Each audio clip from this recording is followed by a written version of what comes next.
Günəşli yatağının 10-cu dərin dəniz özülündə yaralanan şəxslər Zığ portundan təcili yardım maşınları ilə Mərkəzi Neftçilər Xəstəxanasına gətirilir.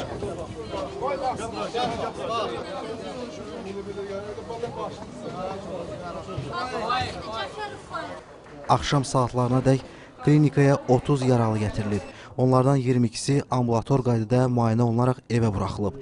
7 nəfər stasionar qaydada xəstəxanada yerləşdirilib. Bir nəfər 5 saylı xəstəxananın yanıq şöbəsinə göndərilib. 18-30-19 arasında daxil oldu xəstələr. Travma xarakterli xəsarətlərdir. Müxtəlif travmalar.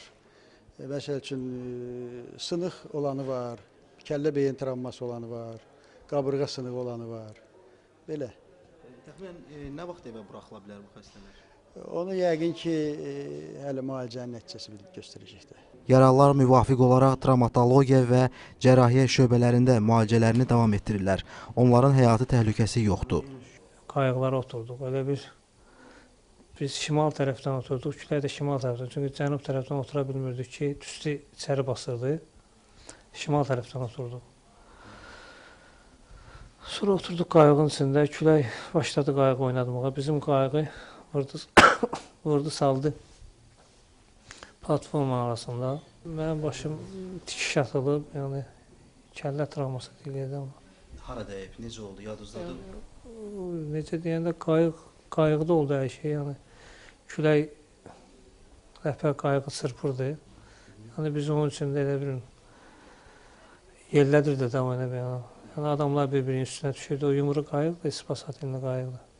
Yəni hadisə belə. Digər qayıqdan o birdə məlumatınız varmı? Biz o bir qayıq barəsində, biz ancaq minirsən öz qayıq var, qapısını bağlayırsan, o barədə yəni bizim qapalı qabı, bəli. Yaralılardan biri əməliyyat olunub. Mərkəzi Neftçilər Xəstəxanasının qarşısında isə izdiham yaşanır. Yaralıların qohumları xəstəxananın qarşısına toplaşırlar. İndi gələn yoldaşlarından birini soruşdu. O dedi ki, ümidi yoxdur. Gedin hazırlaşın dedi, ay Allah. Evet ya, gəmi Əhmədov Canbaxış. Ay Allah. Əhmədov Canbaxış, qaynaqçıdır. Polis klinikanı əhatəyə alıb.